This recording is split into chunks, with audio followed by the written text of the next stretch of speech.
Thank you very much, Mr. President. Ladies and gentlemen, good evening. Assalamu alaikum. Lovely to see you all here tonight. We are having a very entertaining night, are we not, with some very interesting things being said from the other side of the house tonight. Let me begin by saying, as a Muslim, as a representative of Islam, I would consider myself an ambassador for Islam, a believer in Islam, a follower of Islam and its Prophet.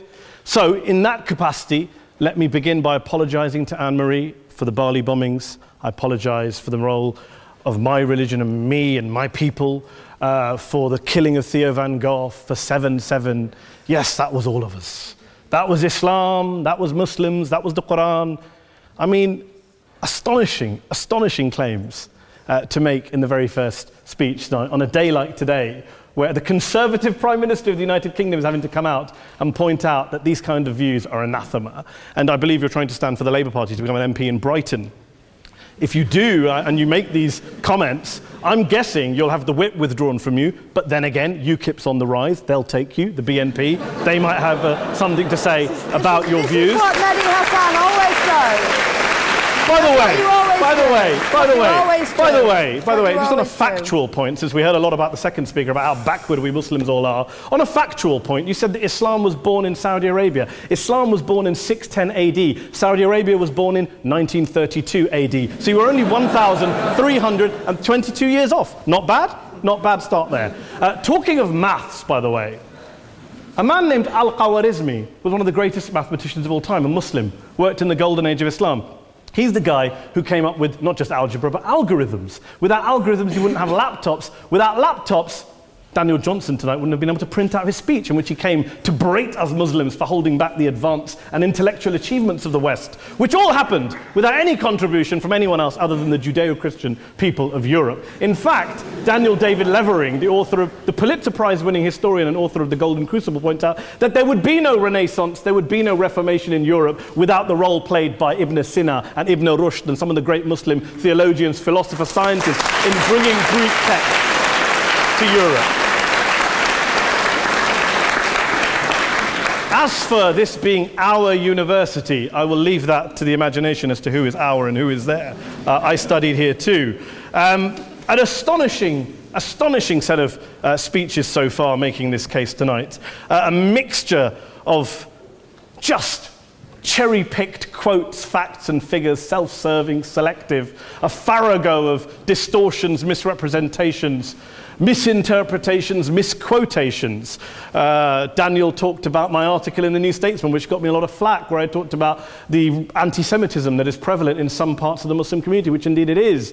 Of course, I didn't say in that piece that it was caused by the religion of Islam. In fact, modern anti-Semitism in the Middle East was imported from, finish the sentence, Judeo-Christian Europe, where I believe some certainly bad things happened to the Jewish people. In fact, Tom Friedman, Jewish-American columnist in the New York Times, told me in this very chamber last week that he believed, had Muslims been running Europe in the 1940s, 6 million extra Jews would still be alive today. So I'm not going to take lessons in anti-Semitism from someone who's here to defend the Judeo-Christian values of a continent that murdered 6 million Jews. Moving swiftly on. Yes. Absolutely. Well, I'm about to make that point. No, I'm about to make that point. You're right. I agree with you 110%. That is my point. I don't think Europe is evil or bad. I'm a very proud European. I don't want to judge Europe on that basis, but if we're going to play this gutter game where we pull out the Bali bombing and we pull out examples of anti-Semitism in the Islamic community, then of course I'm going to come back and say, well, hold on. I mean, look, let's be very clear. Daniel here was a last-minute replacement for Douglas Murray, who had to pull out. And Douglas and I have a well-documented differences, but to be fair to Douglas, as to be fair to Anne-Marie and to Peter, atheists. Atheists see all religions as evil, violent, threatening. What the problem I have with Daniel's speech is that Daniel comes here to run this robust defense of Christianity, forgetting that his fellow Christians, people who said they were acting in the name of Jesus, gave us the Crusades, the Spanish Inquisition, the anti-Jewish pogroms, European colonialism in Africa and Asia, the Lord's Resistance Army in Uganda, not to mention countless arson and bomb attacks on abortion clinics in the United States of America to this very day. I would like a little bit of humility from Daniel first before he begins lecturing other communities and other faiths on violence, terror, and intolerance.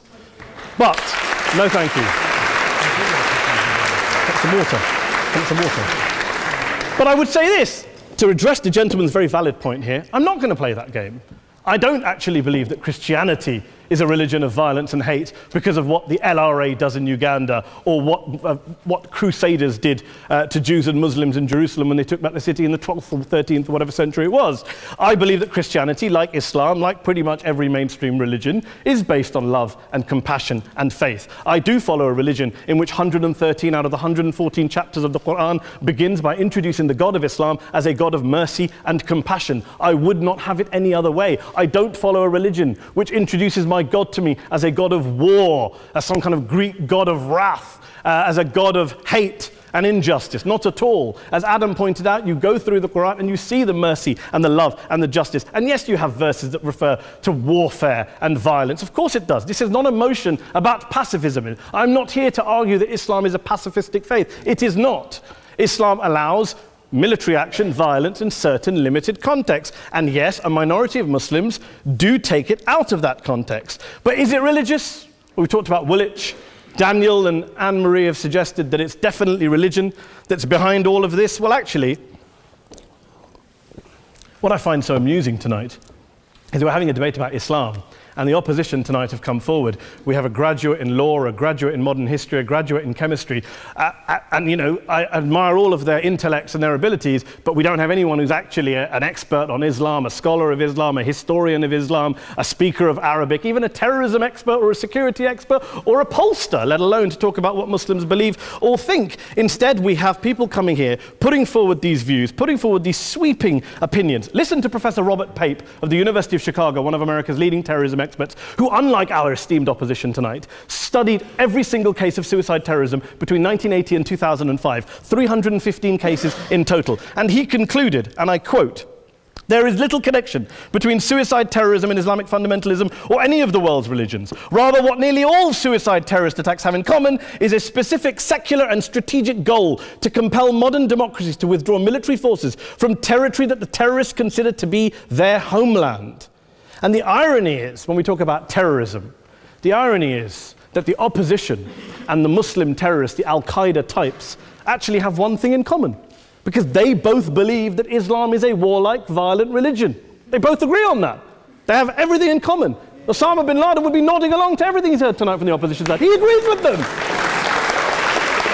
The problem is that mainstream Muslims don't. The majority of Muslims around the world don't. In fact, a gentleman here started quoting all sorts of polls. Gallup carried out the biggest poll of Muslims around the world, of 50,000 Muslims in 35 countries. 93% of Muslims rejected 9/11 and suicide attacks. And of the 7% who didn't, they all, when polled and focus grouped, cited political reasons for their support for violence, not religious reasons. And as for Islamic scholars and what they say, well, Daniel talks about our University of Oxford. We'll go down to Oxford Centre for Islamic Studies, get hold of a man named Sheikh Afifi al-Akiti, who is a massively well-credentialed and well-respected Islamic scholar who has studied across the world, who in the days after 7/7 published a fatwa denouncing terrorism in the name of Islam, calling for the protection of all non-combatants at all times, and describing suicide bombings as an innovation with no basis in Islamic law. Go and listen to Sheikh Tahir al-Qadri, one of Pakistan's most famous Islamic scholars, who published a 600-page fatwa condemning the killing of all innocents and all suicide bombings unconditionally without any ifs or buts. There's nothing new here. This is mainstream Islam, mainstream scholarship, which has said this for years. You don't go out and kill people willy-nilly in the high street or anywhere else, on a bus or a mall, based on verses of the Quran that you cherry-pick without any context, any understanding, any interpretation, or any commentary. Point of information. Please. Well, it doesn't happen apparently.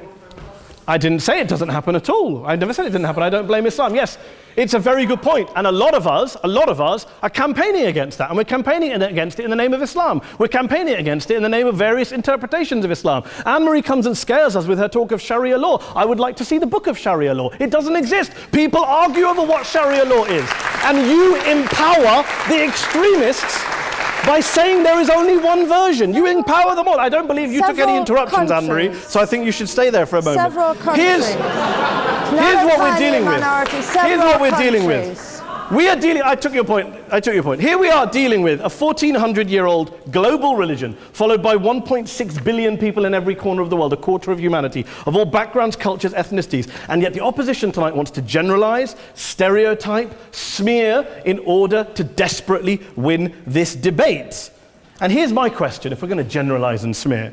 If, okay, people say yesterday's bombers, and we've got to be careful, there's a trial going on, were yesterday's attackers, motivated by Islam? Big debate. I don't believe they were. Let's say they were. Let's say Faisal Shahzad, the Times Square bomber, was motivated by Islam. Let's assume, for sake of argument, that Richard Reeves, the shoe bomber, was motivated by Islam.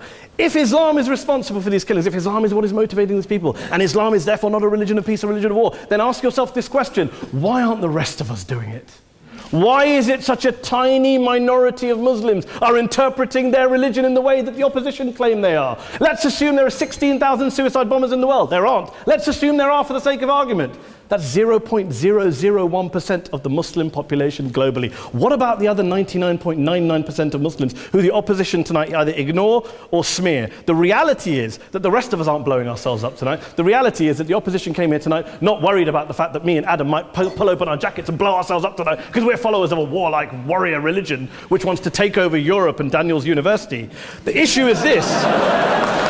The issue is this.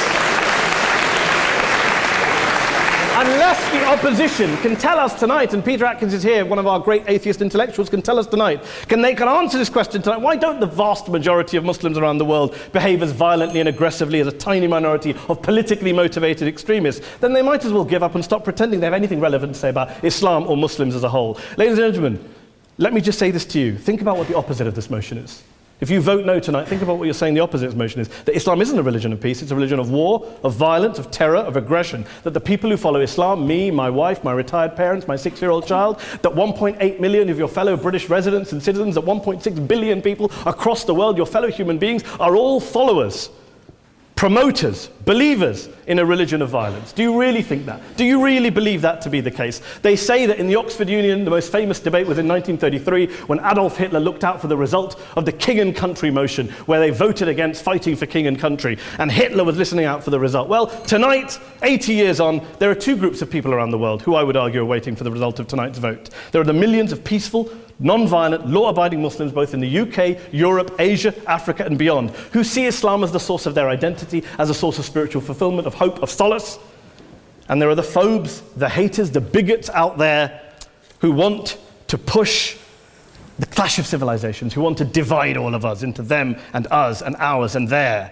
Ladies and gentlemen, I urge you all not to fuel the arguments of the phobes and bigots. Don't legitimize their divisions. Don't legitimize their hate. Trust those Muslims who you know, who you've met, who you hear, who don't believe in violence, who do want you to hear the peaceful message of the Quran as they believe it to be taught to the majority of Muslims, the Islam of peace and compassion and mercy, the Islam of the Quran, not of Al-Qaeda. Ladies and gentlemen, I beg to propose this motion to the House. I urge you to vote yes tonight. Thank you very much for your time.